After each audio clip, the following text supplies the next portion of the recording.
Hello, hello, hello, everyone. Welcome to Kansas City's Global Community Radio Show, KUAW. You're tuned in to Jessica Lynn Speaks Life, and I am so excited to be here to share this beautiful moment in time, this historic moment in time with my girl, Miss Megan Marshall. Yay! Say hey to the people, Megan. Hey, everybody. Hello, hey. Jessica. Hello. Thank you for being here. Thank you for being here. Listen, I just want to let you know that you're tuned in for an hour of inspiration. All right. And so stick with us. I want to give some announcements that what we've got going on with Giving Hope and Help.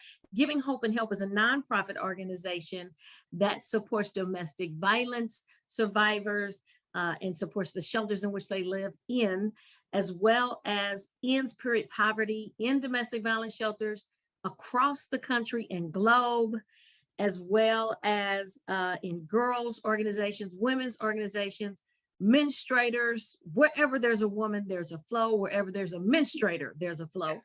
And we want to ensure that you all have the necessary items of dignity. So that's one of the things we do. And the other thing is our Love Bags for Cancer support program, which will be coming up again in Mother's Day. So stay tuned for that. Right now, we are in the trenches trying to get this word out about our Education is Your Passport Scholarship Program. Tune in to our website, givinghopeandhelp.org. We have money to give away. We have money to give away. We have a full ride scholarship to Penn Valley for a single parent. That's a single parent, male or female, that's never been to college, as well as a high school student. We have over $2,000 computers. We've got cash. We've got HBCU scholarship. We have legacy scholarships of $1,000. We have money to give away, okay, to those deserving scholars. Go to givinghopeandhelp.org, givinghopeandhelp.org, and be sure to pass this information along. So, Miss Megan, thank you so much for being my guest today. Your yes has already blessed my life, and I am excited. Megan Marshall, for those of us or those of them or they that do not know you, I would love for you to share a little bit about yourself. Tell us who you are, and then we'll just take it from there. Okay. Well, I would like to tell you, Miss Jessica, that I am so blessed and honored to just have this opportunity. And, you know, when you ask me to do anything, yes is always the answer. From the time I've met you and we met, you've always been an inspiration to me with your efforts and just how you are just, you know, get out there and get in the trenches and do the work. I so admire that about you. And I'm just blessed to be in your company and to call you a friend. So thank you for Thank you. Yes. So yes, a little bit about me for those or they that don't know. I am just a girl from the South Side of Chicago. I grew up in a home. My parents were not married. My father was is a Vietnam veteran. He's Purple Heart recipient. So I grew up, in that kind of environment. Anybody who knows anything about Vietnam veterans and their struggles. So I grew up in that household. He's also a Baptist preacher, so add that to that. My mother, she was a postal worker as well. She had her own struggles in life. She passed away in 2012. And at the age of 17, I was always that young lady or teenager who, whenever the rules were defined or kind of the parameters of what I was allowed to do were defined, I always kind of skirted the lines. I kind of wanted to push the envelope a little bit. And I just always had the mindset of, anyone who would always tell me what I can't do. It was always my mission to show them that I was going to do whatever it was I was going to do. So dare me if you want to. was kind of my attitude as a young lady, and still is today. It I still was is. about to say, still is. I love it. So at the age of 17, I enlisted in the Marine Corps, really as my ticket to just kind of get away of the challenges in my childhood, and just make my mark on the world and leave things better than what I found it. And so, 20 years in the Marine Corps, certainly I had the honor to leave marks in people's lives as people left in my lives that I came encountered with. And then so that just kind of propelled me and just really just launched me forward to continue my service after the military, being elected to the school board, and now my new venture, my new opportunity that I am striving to do. Wow, and what might that be? Well, right now I am a candidate. Recording in progress. Right now I am a candidate for the Jackson County Legislature. I'm running 3rd District at large. So anybody that lives in Jackson County, my name will appear on their ballot. It will actually be the first name because I was the first to sign up. That's my new venture. The election is August the 2nd. August the 2nd. So that's coming up soon. And I certainly commend you for your service and thank you for your service. Thank you. Wow, your testimony of joining the Marine Corps at 17 years old speaks volume to me. It speaks volume to me because you have eluded that you were kind of a hard-headed teenager, and went ahead and enlisted in the service. Now, did you get that idea from your dad being in the service, or where did that idea come from? Why do you ask that? Well, me, like I said, kind of, being in the mindset of tell me what I'm not going to do, and I'm going to show you. My father was in the Army. My grandfather was in the Army as well. My grandfather served in World War II. And my older brother was also in the Army. So when it came time for me to make my decision after high school, I knew I just wasn't that person who was cut out for college right away. That just kind of wasn't, I just couldn't. I wanted to get out in the world. I wanted to go do stuff. So the military I saw was my only ticket to get out of my environment and to have a career. But because my brother and father joined the Army, I had to do one better than them. I had something to prove, and mostly because when I signed up and I enlisted, people came out in droves and said, "You're not gonna make it. There's no way you'll make it in that environment." So that really fueled me to go ahead and show them that not only am I gonna make it, but I'm gonna stay in for a lot longer than anybody had in my family. So it was a bit of a healthy competition that I kind of started with my family. And what do they have to say now? They don't say much. Look, it's like when you're down, when you're the underdog and you come out on top, you shut them up. Yeah, that's right. That's right. They're very proud. My dad, if you see him, you know who he is because he has my daughter is a Marine t-shirt, hat, all of that. I mean, he's very proud. He's very forgot proud. about that Army, huh? He's like, yeah. Marine. Yeah. I love that. Yeah. I love that. I think that is amazing. And you are certainly an inspiration to me and so many other women and young girls. And I would ask that if you're tuned in or if you have an opportunity to listen to this, please share it with young girls. Please share it with young girls. And please keep in mind that even though they may be going wayward in your opinion, or maybe a hot pocket or doing whatever they want to do, there is yet hope for them. That spike is for purpose. Wasn't that right, Megan? Your spike was for purpose. Was. She challenged disciplinary, when she was disciplined, I'm sure you challenged those disciplines.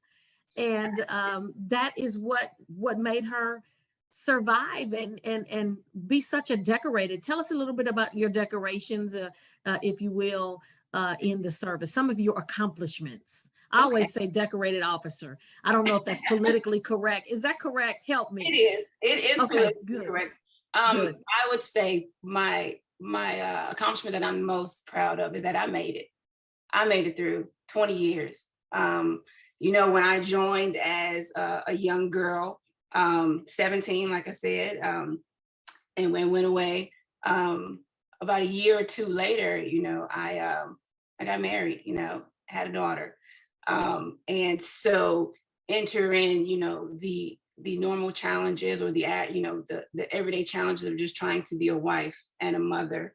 And realizing very quickly as a young woman, as a young girl, you know, I was 18, 19 years old, you know, with a baby, and then, you know, discovering that, you know, the person I loved didn't love me back, you know, so, you know, going through that time in my life and just being a survivor of domestic violence with a young child. And I know a lot of people, and I tell a lot of young girls that I mentor now, and that I mentored also in my later years in the Marine Corps, that, you know, you look at someone like me and you're like, oh, she's so strong, she's a Marine, or, you know, she can do this and do that. So having that perception of someone like me and knowing what it's like to be in an environment where you're just trying to survive, and then also trying to be in an environment where you're trying to succeed as well, you know, in your career. So, you know, my number one accomplishment is that I made it.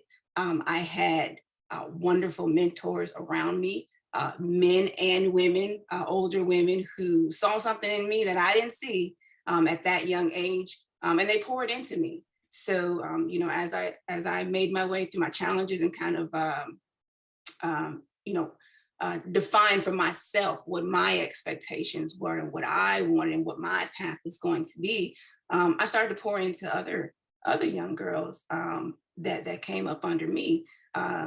So, you know, and of course, pouring into my daughters too. But girl, I made it. I made it.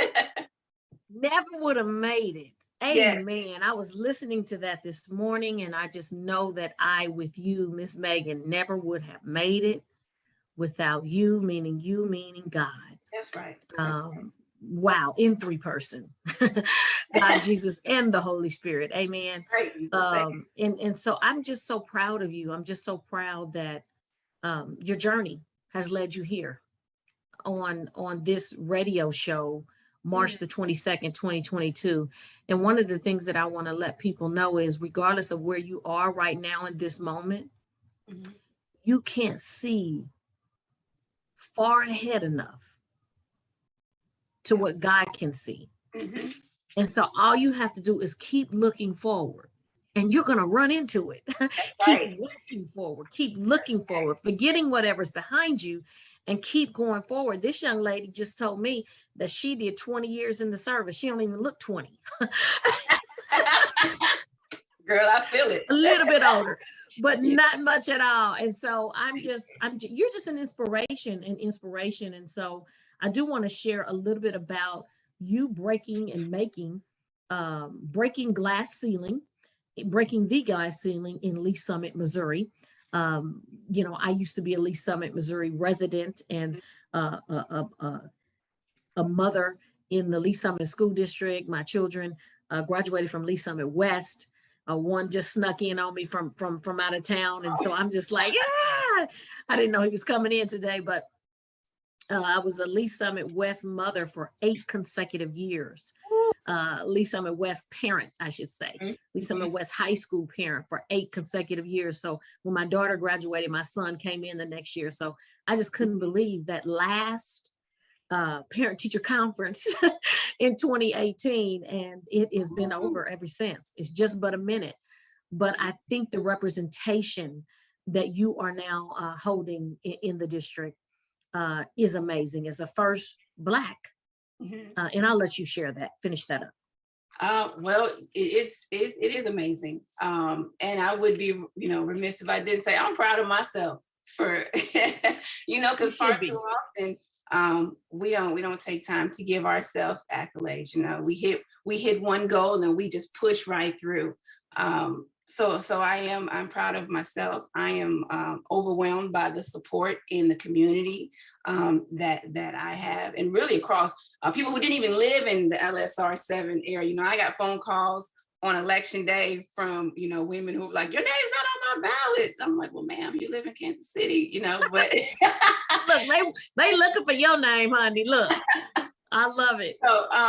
So yeah, that was very important for me, and it just added to my journey, because much like in the Marine Corps, I was that one of one. I represented, just by nature of being a woman and being a Black woman, and at the ranks that I held, a fraction of a percentage of Black women achieved that rank. So we affectionately call each other unicorns, because you never really see that many of us around, because it's just a rarity. But taking that experience now into the school board and into the public service arena, and being, a Black person in a predominantly white environment, it comes with its own set of challenges. With your challenges of, you feel like the weight of the world is on your shoulders. You feel like you have to be perfect in that environment. And at the end of the day, you just want people to judge you by your success, and nothing. Just judge you by your success. But I think that just adds value to my journey, and it adds value to what I can pour into other women, other, men along that same journey, and other, children, especially, who now see somebody that looks like them in an environment that they've never seen before. And it gives hope to those children. So it is imperative to me that while I have that opportunity, and while I have this position, and any position in the future that God, puts in my path, that I do it, with all my might, like the scripture said, whatever you find your hands to do it with all your might. And so that is, even on my darkest days, I have to remind myself of who I'm working for. It's not about Megan. It's not about me. It's about, the children that I'm working for, and those that I hope to inspire and encourage to, make their mark on the world. So I'm excited. I mean, every day I go into, a meeting or whatever. I mean, I'm just excited to be there, but I'm also excited to do the work, and I'm not afraid to do the work. That's clear. No one retires from the Marine Corps after 20 years being afraid.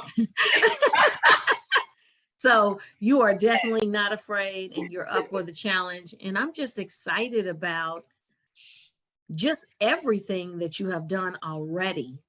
I was thinking as you were speaking about the school board, this journey that you're on now to be elected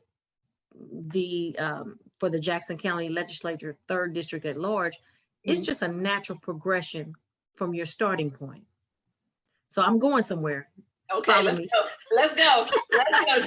So this is a natural progression, right? School board, Jackson County Legislature, 3rd District at large, City Council, I don't know, Senator. Kamala Harris said that she was the first but not the last. Okay. So I'm just saying, there is no limit. Yes. There is no limit, and it may be in something totally different than this. Right. Like I was just saying, that if we just keep going forward. Yes, keep moving. God has doors to open for us that no man can shut. Doors that we can't even imagine they're going to be opened in our near future. There can be a door open tomorrow that we're just like blown away, right? That's right. So just keeping an open mind to our listeners and listening to your story. 17 years old, the timeline, 17 years old, getting married, having a child, 18, 19, going through domestic violence. You are a survivor in so many areas, surviving the training that you had to go through, and then surviving, survive. I knew, honey, as a 7th grader that the service was not for me.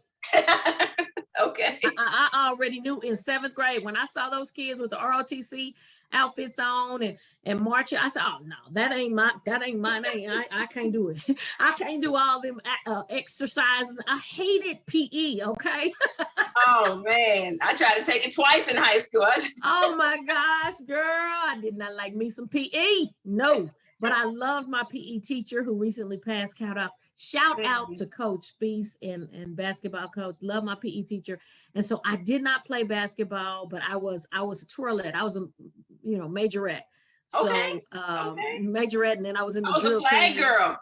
You were the flag girl, okay. Yes. And so I was in the drill team, St. Stephen's drill team in Kansas City. We would compete at Southeast High School against the Cobras and other drill teams. And then I was a statistician. I was not an athlete, but I knew my stats. So I was the statistician for the boys varsity and junior varsity basketball team. So I was the queen. I wasn't the homecoming queen. I wasn't trying to do all of that stuff. And so it's hard for me now to remain consistent on that treadmill. That's okay. Help me, sis. Help me. I got you. So I commend you for all of those reasons, just getting through and I know it's mind over matter, but getting through all of the training and just going in with the idea that I'm going to prove them wrong. And so oftentimes with us women, absolutely, and with African Americans and people of color, we have something to prove. Yeah. And it's so unfortunate sometimes, but we have to prove ourselves. And you have shown that in an exemplary fashion. And I am just, I'm blown away. I'm blown away, and I'm excited to support you. So please, let's talk a little bit about how people can support you. Where can they learn more information about your campaign, and how they can get involved, volunteer? Okay. Well, the first thing that they can do, I am on social media. It's Megan Marshall. I think I've got a little bit of popularity now to where you can just put my name in and you find me. Mm-hmm. My website is Megan43, so it's Megan FOR and the number 3 spelled out.com. And you can call me 816-200-1310. I would love for as many people to get involved, volunteer, and help, because as mighty and strong as I like to, as I know I am, I need help, because this is not all about me. I really believe, much like you said, with just the order of my path, I've been prepared for such a time as this. Growing up in a household, like I said, my father is a Vietnam veteran.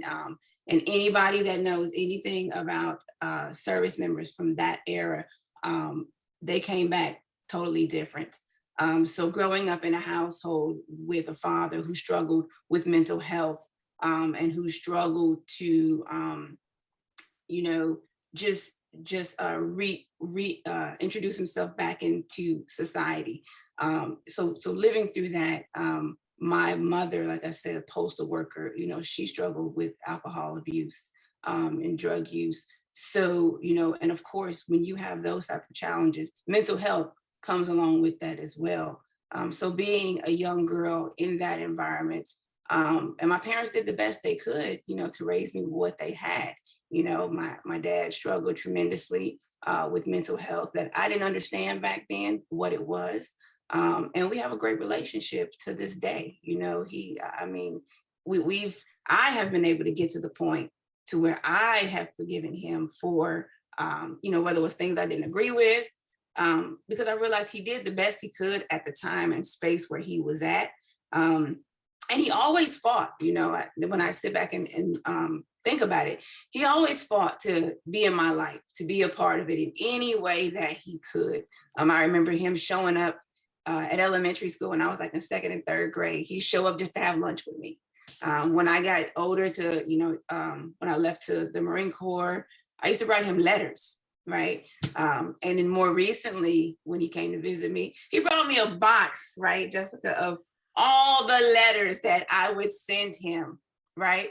So Did you cry? I would have been girl, in look, I'm about to stitches. cry now. They're still in the box because I know every time I open it and look through it, you know, it reminds me how important men are, fathers are, right? And even though, you know, they're not perfect, and I say all this too to say, you know, to the women listening and watching, how important, I know this is gonna be hard, but just walk with me, how important it is for the men in our lives, whether it's you know, the father of our children, our fathers, you know, whatever, to give them grace.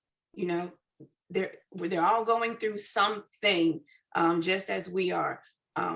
But you know, when I looked at, you know, my father through a different set of eyes, understanding that he did the best he could, I mean, our relationship just opened up. So I would ask, you know, that any woman who's struggling in that area, just extend a bit of grace. And I know it's hard because a lot of our pain and challenges come from the hand of a man. But if we are going to move forward together, we have to extend grace, because my daddy fought like hell to be in my life, and thank God he did. You know, so so just going through that as a young girl, and now you know, on the other end of that and ready to move forward, I have those, you know, unique experiences. I've been prepared in certain areas where now when I talk to other young girls who don't really know what they want to do, or other women, you know, when I was in the Marine Corps, I spent some time in Central America, you know, and talking to women there who were, you know, victims of human trafficking, you know, who got involved with drug cartels and all those types of things, just mentoring them on just how everything is for a reason, and how you have to know your path, and then, or know where you want to go, and then your path is clear. All of that is what I bring with me, you know. And when we talk about, you know, the next stage in my service with being on the legislature, that's what I bring. You know, someone who is in those rooms making those decisions and contributing to the conversations that impact women, children, and families that are in all these different situations and all these different dynamic, you know, challenges that they have. You know, I'm there to advocate for them because I've seen it, I've lived it, I've been there, and I know that, you know, there's a way out, you know. And so all of these things, you know, those dark moments, you know, they're for a purpose, you know. And so just reminding every, you know, young girl out there, and every woman out there, reminding them that even on your darkest days, you have to keep moving. You got to keep going. Like you said, the path in front of you, because the way God works, he, you know, his way is like this, you know, it's all, you know, it's curvy. So you just have to, you know, just do what's in front of you. But I also understand that when you're in those environments, you're just trying to survive and you don't know what you need. And so I'm here to break that cycle and help women and families and children just strive for something better and help them along their journey. Wow, wow, wow. Just wow. I mean, just wow. One of the things that I always say, Megan, is for everything that you have been through and for everything that you have survived is for purpose. Yes. It is for purpose. And so if you're tuned in and you are in a situation, because all of us have things that we go through, all of us have storms. Either we're in one, we just came out of one, and we're going to take what we learned from the one we just came out of to prepare us to go through the next one. That's right. Life is filled with swift transition, but we are equipped. And so with that being said, you are not only equipped, but you are anointed. You are anointed for this. Yes. For this purpose. And one of the things that I ask all of my guests that say yes, this show was renamed January of 2021 to Jessica Lynn Speaks Life. Prior to that, it was Purpose, Passion, and Power with Jessica Lynn. And I like to ask my guests, and you've mentioned some things that you can answer and re-answer the same thing, but I like to ask specifically, what is your passion that is directly connected to your purpose that now leads to your power? What is your passion that is directly connected to your purpose that now clearly has led to your power? Can you share a little bit about your purpose, passion, and power, Miss Megan? Ooh, we might need another hour, Jessica. Well, we got 28 minutes. But you get stats, so can we do overtime into this? Yes. But I would say my passion is seeing other people succeed. It's like that motto, when you win, I win. So and I take that into every arena that I'm in. Always leave something better than what you found. Don't be caught sitting idle. Don't be caught not knowing what to do. Pick up something, like my grandmother would say, pick up something, find something to do. So my passion is in that, and also doing what other people say can never be done. When I was running for the school board, people say, oh, there's no way they're gonna elect you out there. There's no way, they'll vote for you. I said, okay, thank you for that. And during that school board race, I knocked personally over 7,000 doors. And so being uniquely equipped, just from, and I was always I was always kind of the athletic student. Like I said, I loved PE. I joined the Marine Corps, pushing myself to the limit physically. It just kept driving me. Whenever the Marine Corps would, they set standards, they raised their standards, right? They had one time, girl, look, 12 years into my career. Okay. I'm more than halfway done. And, they decided that women were going to start doing pull-ups now. And anybody that's familiar with the female anatomy, we are not naturally built with upper body strength. And so I made it my purpose that whatever they decided our minimum was going to do, our maximum was, that was my floor. That was my starting point. That. In this specific instance, they said, oh, well, females just have to do 3. And I was like, okay, I did 20. I wanted to make sure that I had job security for one, because when those physical standards started happening, women and men started dropping like, flies. They started looking for other career paths. And I said, no, I'm gonna get my job security. And this is how I'm gonna do it, then I'm gonna do it. So being uniquely equipped in that way, and kind of just that insane work ethic that, somebody said, oh, well, you crazy. Okay, well, that's fine. But it's just a different mindset when you do things like this. So knocking 7,000 doors, that was, it was difficult on some days, but I knew that there was a purpose behind knocking on those doors. So you never knocked the same door twice? No, ma'am. So no, 7,000 doors. I think that is commendable. We need to pause. We need to pause. And I think you've already knocked 5,000 for your new campaign. Am I correct? Well, I'm a little bit over. Wow. That. Wow. My goal is for this campaign is to knock 50,000 doors. That is my goal, because I believe that deeply in the work that needs to be done.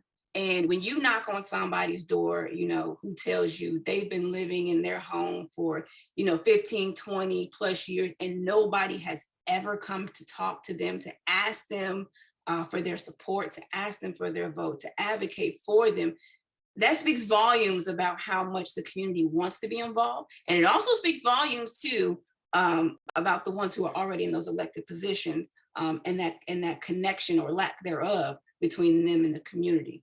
And I just believe in order to effectively advocate, you got to get out there with the people. You've got to be where they are. You have to know what's important to them, and you got to talk to them. And you, more importantly, have to listen to them. So 50,000 doors, by the August 2nd, that's just my goal. I work smart, but I know that nobody is going to outwork me. That's not going to happen. It's not going to happen. I love it. I love it. I love it. Are you seeking volunteers to help you knock those 50,000 doors by August 2nd? Absolutely. Absolutely. Anybody that wants to help. And I will say this, if there's anyone, who, knocking doors is not their thing, there are plenty of other things that whatever the strength is in that individual, whether it is knocking doors, whether it's hosting events, or making phone calls, everybody can do something, writing letters, whatever the strength is and comfortability level, I can put anybody to good use. And that is wonderful. That is wonderful. Well, I am excited about sharing your desire to become the Jackson County Jackson County legislator. Mhm. And so I have already been pinging my network and letting them know who you are, holding up the card saying, this is her name and this is her face. You need to get a card in your life. Go to the website and check it out. The website is Megan, Megan, at Megan43.com. Megan at Megan43.com. Now, here's another question for you, Megan. Ma'am. What does Megan for 3 mean? Well, 4-3 is third district. Megan 4-3. That means right. for third district. So anybody lives in Jackson County, my name will be first on their ballots. So as long as you live in Jackson County, you are in the game. I wanted to make sure we clarified that and also tell them why your name is going to be first. Because I already know. Well, yes, because you were there that morning. We saw each other that morning at the announcement. Yeah. So yeah, see, I love a good story. Okay, so for those that don't know, when you file to be a candidate, your name and the placement on the ballot is based on the first day of filing is in the order in which you show up. So in order to be first on the ballot, you have to be first to show up. So that evening, when filing open, the evening prior to filing open, I spent the night on the courthouse steps to make sure that it was that I was first. Now, nothing is without its challenges. That morning, it was beautiful. It was like 60, I think almost 70 degrees it got up to. But girl, look, that night, I got there about 5, 6 o'clock in the evening. It was still nice. But when that sun set, rain came out, freezing rain came out.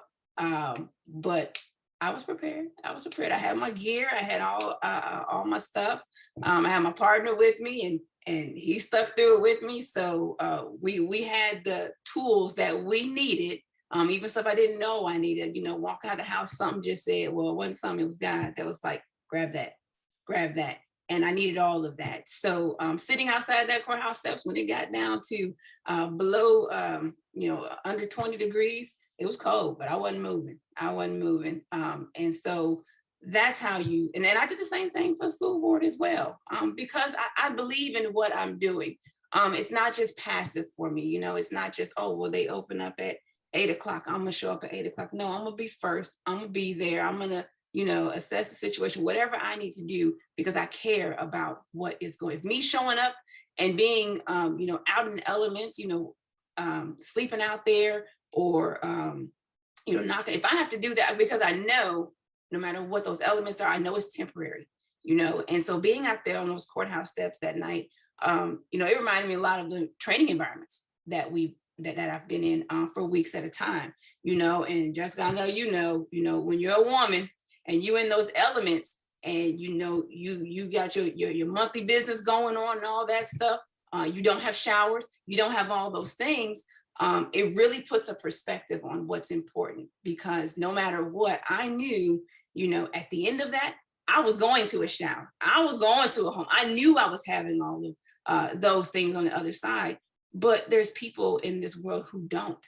They don't have, after that cold night, they're not going home, to a warm house. They're not going home to a hot shower or a hot meal. So being in those environments and those challenges, being in those elements where you're experiencing that discomfort, it really brings what's important to the forefront. You know, so if I got to sleep outside on the courthouse steps, then that's what I'm going to do, because it's important to me. And I hope that, you know, other you know, people in the community that you know, they see that and they put their trust in me to, you know, vote for me and you know, allow me to advocate for them. Wow, wow, wow. I don't know about anybody else, Megan, but I want the person who will sleep in the freezing cold rain to represent me. That's what I want. I want somebody who says, I will go through the storm for my belief system in my people, and upbuilding and fighting for everyone to have the right to pursue happiness. That's right. That's right. You know, and that is paramount. And it speaks volume that so many other candidates before you have never knocked on doors, because frankly, they didn't have to. And that's what I'm talking about when I talk about we have to go the extra mile. We have to put forth more effort, because Megan Marshall is a woman of color. Her name is just not automatically out there. We have to put your name out there. And by your own leadership, it ignites me, it ignites my network. I sent to so many people in my network what you're doing, and she's wonderful. I absolutely support her. Don't know her, but know her now. You know, a friend of yours is a friend of mine. I mean, that is how we get this thing going. Right. And so I would just ask, if you are tuned in to the show, or if you could share Megan Marshall's goal is to become the Jackson County Legislature for 3rd District at large, and we can help put her in there. I've never heard of another candidate knocking on 7,000 or wanting to even desire 50,000 doors. Have you heard of that, Megan? Well, by August we will, but no. But have you heard that from anybody else? I have not. And nor have I. And I've been on earth quite a while. And I've not heard of that. Just to have that goal to knock on 50,000 doors, and you're already over 1/10 done with knocking on those doors. Yes, I have to say that I will knock on some doors in my neighborhood for you, because it is our responsibility as a citizen of this city to support our city and the people that live here, especially as a community leader myself.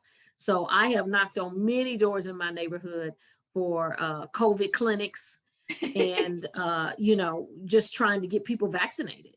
And so this is just as important as that. This is just as important as that. We can come together and change the world with our vote. Absolutely. Absolutely. You know, politics has been a primarily white male dominated sport. You know, Black women have not been welcomed on a local level, state level, federal level. You know, I mean, right now we have the first Supreme Court justice being nominated, Justice Jackson, in 2022 in the history of this country. It's so exciting, but it's so sad. Yes. No woman has been president, and surely not a Black woman has been president either. And, you know, Stacey Abrams, for all of her accomplishments, you know, wasn't able to accomplish governor for a variety of reasons. Even in Missouri alone, there has been no Black person to hold a statewide seat. I mean, think about that. No Black person to win a statewide in Missouri. Now that can be for, I don't know, two things. Maybe there was never one qualified enough, or maybe there were tremendous barriers in place. And that part has to change. That has to change. And I do have to shout out to my sister and friend, Senator Barbara Ann Washington. Oh, yes. So I do have to shout out for her, and she was one of the first that shared that you were going to be on today. So shout out to my childhood friend, you know, that never knew would be what she is. And she Mm, never knew that I would be doing the community, and we partner together and collaborate and, you know, uplift cancer patients and support education together. And, you know, wow, you never know what is inside of a person. You just don't. So don't judge people. Don't mhm, judge people. Oh, she used to be this way when we was in school. Well, we were kids then. You know what I mean? We right. grow Yep. up and we can change the world. I Mhm, always say, you know, I'm a change agent. that's right. Megan, you're a change agent. I receive it. But together we can change this whole world. You got it. That's See, right. that's what we missing. That's what we Mhm, missing. right. Together, Together. together, Right. That's right. we can Together. change this whole world. Being a change agent does nothing for me. Absolutely nothing. Mm-hmm. But when I can connect with people like you and Senator Barbara Ann Washington Absolutely. and Alicia Kennedy, who Oh, yes. also is a powerful, powerful Yes. force to reckon Yes, with, it is. Absolutely. and has achieved so much. When I can connect with people like you, wow, we can do some things together. Yes. And so let's go ahead and take this. Let's take this race. Let's do it. I am Let's ready. take. I've got strong women like you and Senator Washington and Alicia Kennedy Brown, you know, that have been huge inspirations to me. So there's nothing that we can't do together. Together. We Together. can do it together. And I would share, you know, maybe politics is not your thing, Mm-hmm. but get into the purpose and the passion of the candidate Mm-hmm. and support the candidate that aligns with what this community, state, and world needs. We need more Megan Marshalls, period. We need more Megan Marshalls. And your little third or fifth grade girl may Oh, be that next person. that's it. Yeah. That's it. So avail yourself to the knowledge Mm-hmm. of what is available, uh, you know, in the community. We can see what the community needs if you just drive down, you know, Oh, my neighborhood in third district. If yeah. you drive in my neighborhood, you can see some of the things that the community needs. We cannot do it alone. That's right. I It's don't have to be a possible. politician to call up Megan and say, Megan, this is what's going on. We need you to help us in this area. You don't have to be, the politicians need to hear from community. And so you had shared a little bit about that, you Mm-hmm. know, talking to a community, seeing what the community needs. We That's need to talk to our community, and vice versa. mm-hmm. So I'm just excited, Megan, that you have said yes. This is an amazing, amazing journey that you have been on for the last 20 something years. And you have two beautiful daughters yourself. I do. I do. I love Tell them. us a little bit about your wives. You know, they're a huge part of my why too. I have, like I said, I have two daughters. One is 19-year-old sophomore in college, and I have an 11-year-old sixth grader that keeps me on my toes. Two polar opposites as far as their personalities and how they go about things, but they're both forces to be reckoned with. And so even though going, you know, in the military, I missed a lot of their life. I added it up one day with all of my training and all the different times I was, you know, away. And altogether, I've missed about 10 years of my children's lives if you add it up all together. But I look at the girls they are now and the young women, and it's just like, wow, they're independent. They know what they want. They're not wavered. They're very, you know, strong-minded, but they're also very compassionate. And that is a balance that, you know, I look at them and I'm like, okay, I did okay. I did okay with them, you know. And I always tell them that, you know, no matter what, just like I tell every other young girl I talk to, you are your competition. Do not let anyone else set your expectations or tell you what you cannot do. It is your purpose in life to know where you're going, and then the path and the way forward is clear at that point. So don't be wavered about others' expectations, because so many times, you know, with our girls, people tell them what they can't be, what they're going to end up doing. I mean, when I was 12, 13 years old, same age as my 6-year-old, just about, I had people telling me that I was going to be 16 with 2 kids. Why Didn't would happen. you want to put that? Why would you want to speak negativity on a beautiful Absolutely. soul? Absolutely. You know, why would you want to speak that on somebody? uh, because of their low expectations, they have their things to sort out. So pouring that into my daughters and loving on them and letting them know that this world it's competitive, you know and at the end of the day, nobody cares about you but your mama and your daddy. That's it. And so reaffirming them and giving them that confidence so that when they go out into the world and they enter those rooms as little Black girls, they know I'm supposed to be here. And everybody in here is just as valuable as I am. I am no less than anybody else, and I add value to anybody that I come in contact with. So pouring that into my girls and pouring that into other little girls and other young people that I see, I think is so, so powerful in just changing the mindset, so that they know no matter how dark it gets, because it's going to get, my life wasn't all roses, but it wasn't all bad either, and you just have to keep moving, don't stop, keep moving. So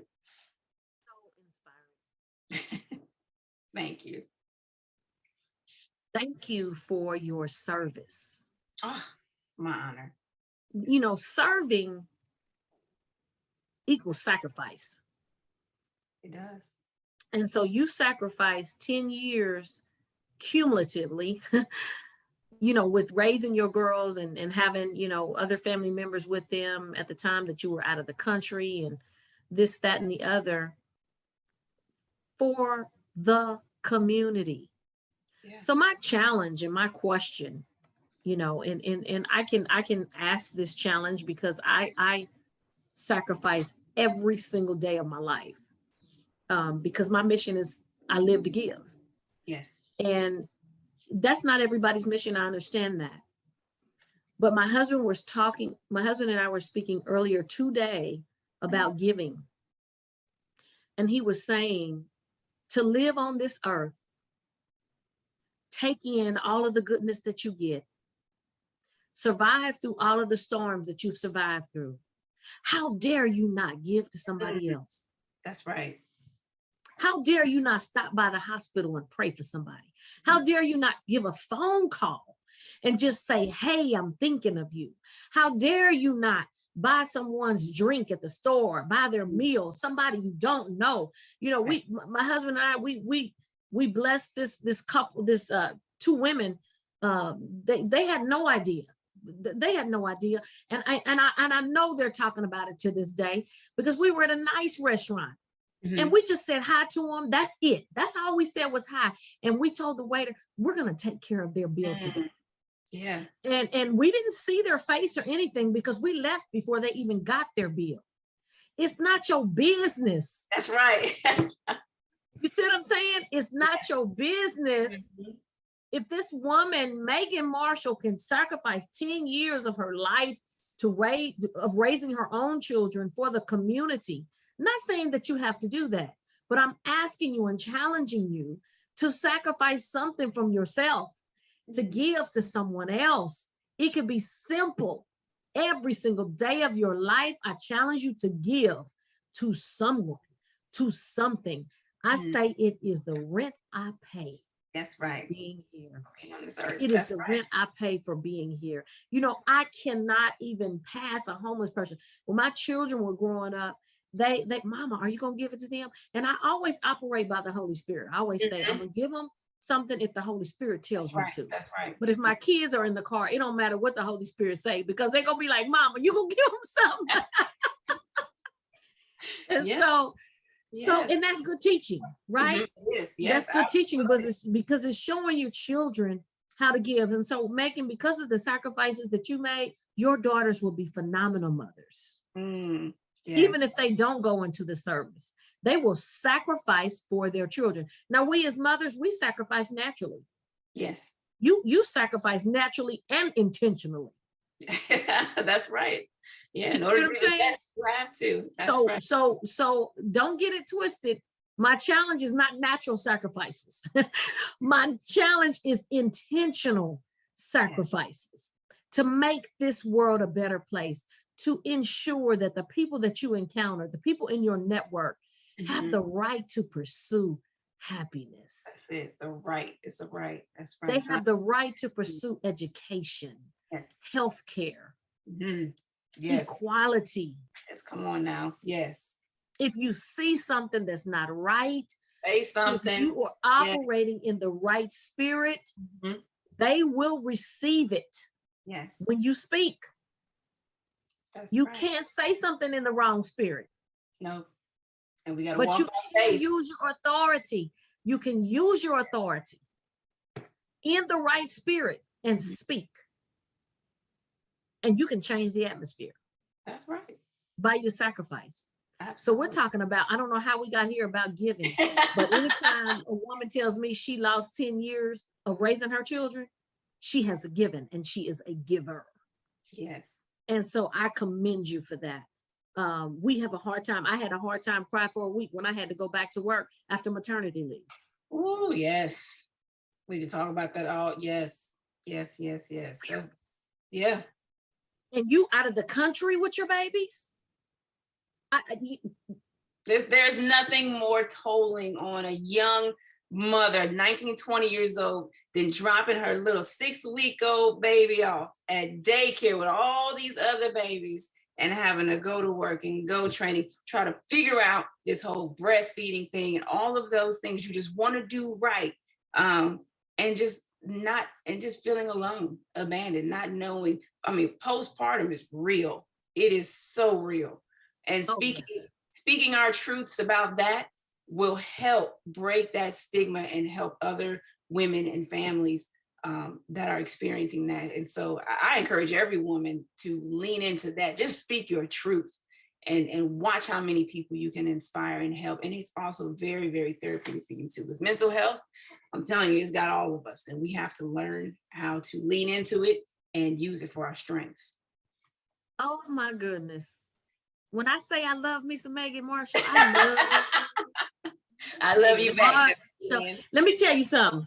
You can't talk about Megan to me. Okay. You can't say nothing about Jessica Lynn to me neither. So you see what I'm saying? You see what I'm saying? Okay? You know how you can talk about your brother, but can't nobody else talk about your brother. That's right. You'll be a rearranger so you see Southside come out quick. Don't say nothing. Right. We in this thing together. And so I am just excited, Megan. I am excited that you came on. Believe it or not, the hour has already gone. I told you it was gonna go by fast. Yes, you did. I'm like, so when we gonna start the conversation? So yeah, it's gone by fast, but I wanna leave the door open for you to always come back. We can have you back again before August 2nd, hopefully, if that will work out. Or we can rerun this show. We can do what we need to do to get the word out. And of course we can come together personally and go live and do whatever we need to do. And I'd love to walk my district with you. Oh, let's do it. I'd love to walk my district with you so we can set that up and make it happen. Okay. Because this is what it takes. I want to lock hands with you and change the world. Oh, let's do it, sis. Amen. Well, you have been tuned into KUAW Radio, Kansas City's global community radio station, with Jessica Lynn Speaks Life. My powerhouse guest, Miss Megan Marshall, who is running for Jackson County Legislature, 3rd District at large. Vote, vote, vote. VOTE. Vote. So many have lost their lives, sacrificed their lives, sacrificed limbs and are still living, have sacrificed so much dignity, so much, so that we can have this right to vote. We are literally our ancestors' wildest dreams. Amen. Amen. So let's take advantage of this opportunity to vote a woman in who has done so much already for the community, broke glass ceilings in Lee Summit, and now she is going to be breaking barriers down, uniting us, for all of us to make America great. For all of us. Right. All right. Tuned in next Sunday after next. We're on the 1st and 3rd Sunday of the month, 5 to 6 p.m. Central Standard Time. Megan, thank you. Thank you for all you do. I love you. You're welcome. I love you too. Everyone, please be blessed.